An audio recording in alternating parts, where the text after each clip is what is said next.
Good morning students. देखिए बेटा, आज हम लोग पोइट्री की एक नेक्स्ट पोएम पढ़ने जा रहे हैं जिसका नाम है नो मैन आर फॉरेन।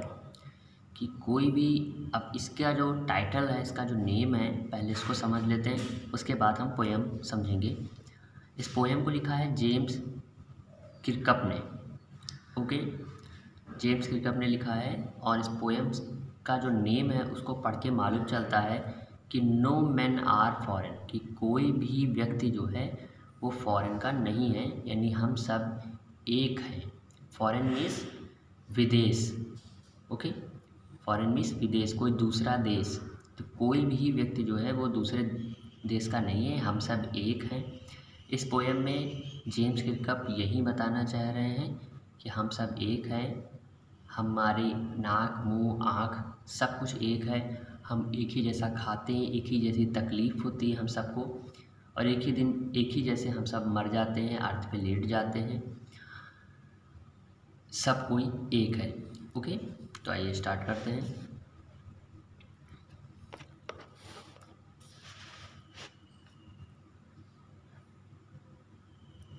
देखिए बेटा, यहाँ लिखा हुआ है remember no man are strange. याद रखो कि कोई भी व्यक्ति क्या नहीं है, अजनबी नहीं है।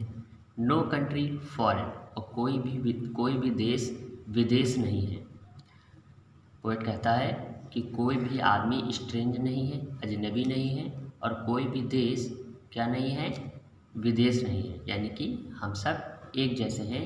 ये जो बॉर्डर्स बनाए गए हैं वो केवल डिवाइड करने के लिए हम लोग को बनाए गए हैं, और ऐसा कुछ नहीं है। Beneath all uniforms a single body breathe like ours. All uniforms, uniform यहाँ पे बता रहा है कि सभी कंट्रीज़ की जो आर्मी होती है यानी मिलिट्री होती है, उनकी यूनिफॉर्म अलग अलग होती है। तो वो ये बता रहे हैं कि सभी यूनिफॉर्म के नीचे, बीनीथ मीन्स होता है नीचे, सभी यूनिफॉर्म के नीचे अ सिंगल बॉडी ब्रीथ, एक सिंगल बॉडी सांस लेती है। चाहे हर देश की यूनिफॉर्म अलग अलग हो, लेकिन उसके अंदर सांस लेने वाला व्यक्ति इंसान ही होता है। लाइक अवर्स, हमारे जैसा। The land our brothers walk upon is earth like this in which we all shall lie. ये जो ज़मीन है, लैंड है, जिसमें हमारे भाई लोग चलते हैं, इज़ अर्थ लाइक दिस, वो भी क्या है, अर्थ ही है, यानी कि पृथ्वी ही है। इन विच वी ऑल शैल लाई, जिस पे हम सभी एक ना एक दिन लिटा दिए जाएंगे, यानी कब्र में लिटा दिए जाएंगे। ओके, यानी कि हम सब इक्वल, जैसे वो सब मरेंगे वैसे हम भी मरेंगे, यानी एक दिन सभी को मरना है, और हम सब इक्वल तरीके से मरते हैं।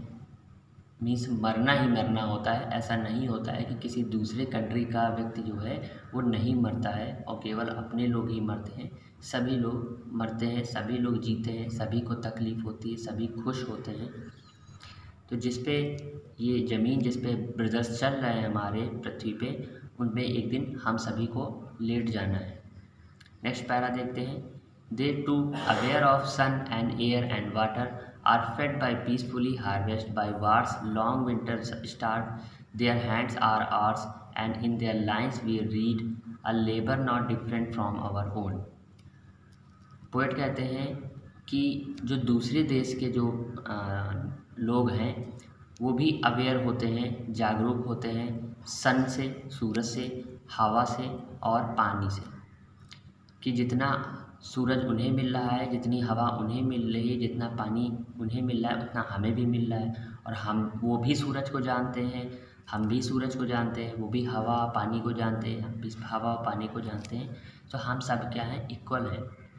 Are fed by peacefully harvest, और हम लोग हार्वेस्ट में से होता है फसल को पकाना, और हम सभी जो हैं, और वो सभी जो हैं क्या करते हैं, फसल पका के शांतिपूर्वक खाना भी खाते हैं। By wars long winter start, और जब युद्ध का समय आता है, चाहे वो हो या हम हो, या कभी जब जाड़े का समय आता है यानी विंटर का समय आता है, स्टार्व मीन्स होता है भूखे मरना। तो जब युद्ध का समय आता है और या जब जाड़े का समय आता है तो वो भी भूखे मरते हैं और हम भी भूखे मरते हैं। देयर हैंड्स आर आर्स, उनके हाथ भी हमारे जैसे हैं। And in their lines we read a labour not different from our own. और उनके हाथ भी हमारे जैसे हैं और उनका जो लेबर है यानी उनकी जो मेहनत है वो भी हमसे कोई डिफरेंट नहीं है, मतलब वो भी उतनी ही मेहनत करते हैं जितनी कि हम सब करते हैं। Remember they have eyes like ours that wake or sleep. याद रखो कि उनकी आंखें भी हमारे जैसी हैं, दैट वेक जो जगती हैं और स्लीप और सोती हैं। And strength that can be won by love. और उनकी स्ट्रेंथ यानी उनकी शक्ति को, उनकी ताकत को भी जीता जा सकता है। वॉन मीन्स जीतना। उनकी ताकत को भी जीता जा सकता है बाय लव, प्रेम से, प्यार से। In every land is common life that all can recognise and understand.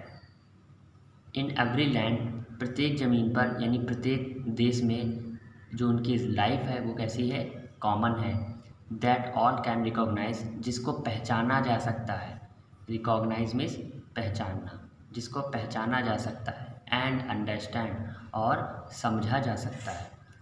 तो पोएट ये बताना चाह रहे हैं कि हम लोग हर तरीके से क्या हैं, इक्वल हैं। आगे देखते हैं। Let us remember whenever we are told to hate our brothers it is ourself that we shall dispossess, betray, condemn. Remember we who take arms against each other. Let us remember, याद रखो, whenever we are told, जब हमसे कहा जाता है, to hate our brothers, हमारे दोस्तों से, हमारे जो भाई हैं, हमारे जो दूसरे देश के जो लोग हैं जिनको हम लोग अलग देश का मानते हैं, उनसे नफ़रत करने को जब कहा जाता है, it is ourself that we shall dispose, betray, condemn. तो हम खुद को ही डिस्पोज कर रहे होते हैं। डिस्पोज मीन्स होता है बेटा वंचित करना, तो हम खुद को ही वंचित कर रहे होते हैं। बेट्रे, बेट्रे मीन्स धोखा देना, तो हम खुद को ही धोखा दे रहे होते हैं। एंड कंडेम, कंडेम मीन्स होता है बेटा निंदा करना, अनादर करना, तो हम खुद का ही अनादर कर रहे होते हैं। कब? जब हमसे ये कहा जाता है कि हम अपने भाइयों से नफ़रत करें, तो हम खुद के ही साथ खुद को ही वंचित कर रहे होते हैं, धोखा दे रहे होते हैं और खुद की ही निंदा करते हैं। रिमेंबर, याद रखो, we who take arms against each other, जब हम जो है जब उठाते हैं आर्म्स, आर्म्स मीन्स होता है बेटा हथियार, तो जब हम हथियार को उठाते हैं एक दूसरे के लिए, it is the human earth that we defile. तो ये हमारी क्या है, ह्यूमन अर्थ है, यानी कि धरती माता है। दैट वी डिफाइल, जो हमसे क्या हो जाती है, डिफाइल हो जाती है, हम उसे क्या कर देते हैं, डिफाइल कर देते हैं, यानी कि दूषित कर देते हैं। जब हमसे कहा जाता है कि हम आर्म्स उठाएं, हथियार उठाएं एक दूसरे के प्रति, तो हम अपनी ही धरती माता को क्या कर देते हैं, दूषित कर देते हैं। Our hells of fire and dust outrage the innocence of the air. हवा की ये जो इनोसेंस है, यानी जो हवा जो है उसको भी दूषित कर देते हैं। आउटरेज द इनोसेंस का मीन्स होता है बेटा कि जो हवा की जो प्योरिटी है उसको दूषित कर देना, ख़राब कर देना, इंड कर देना। आउटरेज मीन्स होता है इंड कर देना।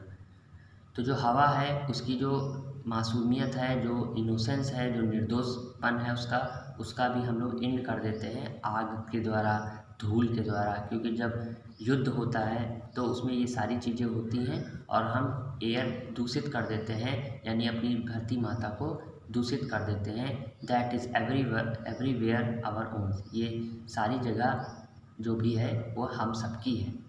रिमेंबर, याद रखो, नो मैन आर फॉरेन। फिर से पोएट ये बहुत कह रहे हैं कि याद रखो कि नो मैन आर फॉरेन, कि कोई भी व्यक्ति फॉरेन नहीं है, यानी कोई भी व्यक्ति विदेश का नहीं है, हम सब आपस में भाई लोग हैं। एंड नो कंट्रीज स्ट्रेंज, और ना ही कोई देश अजनबी है ना। हम सभी यहाँ पे जो इस पोएम में जो है वो जो पोएट हैं वो एक यूनिवर्सल ब्रदरहुड की बात बताना चाह रहे हैं कि हम सब एक हैं, कहीं से भी अलग नहीं है, हम सबका खान पान सब कुछ एक है, बस ये बॉर्डर्स बटे हुए हैं जिसके वजह से हम आपस में ऐसा सोचते हैं कि कि वो जो दूसरे देश का व्यक्ति है वो हमारे जैसा नहीं है, बल्कि ऐसा नहीं होता है, बाहरी के देश के लोग भी हमारे जैसे होते हैं। ओके, तो आज आपको मैंने ये पोएम पढ़ाई है। आई होप आपको ये पोएम समझ में आई होगी। Good day.